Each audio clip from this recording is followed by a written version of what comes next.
Hi friends, ఇవాళ Sunday special ఏంటో చూద్దాం రండి. ఇవాళ అయితే రొయ్యలు ఫ్రై చేశానండి.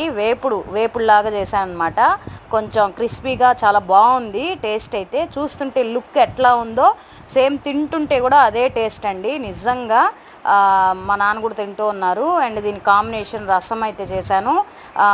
రొయ్యలు కర్రీలాగా చేద్దాం అనుకున్నాను, ఆ రైస్లోకి బాగుంటుందని. పాప అయితే నాకు ఫ్రైలాగా కావాలి మమ్మీ అని అనింది. సో అందుకని ఫ్రై చేశాను. మా హస్బెండ్ని అయితే నేను అడుగుతున్నాను, నిజంగా ఎలా ఉంది సీరియస్గా చెప్పు అంటే, ఓకే బాగుంది, సీరియస్గా చెప్తున్నాను, బాగుంది, చాలా బాగుంది, టేస్ట్గా ఉంది అని అయితే చెప్పారనమాట.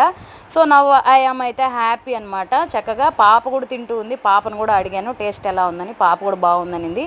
అంటే ప్రతి ఒక్కరిని అడుగుతూ ఉంటాను అనమాట. మా నాన్న కూడా బాగుంది, సూపర్గా ఉంది, టేస్ట్ కూడా బాగుంది అన్నారు.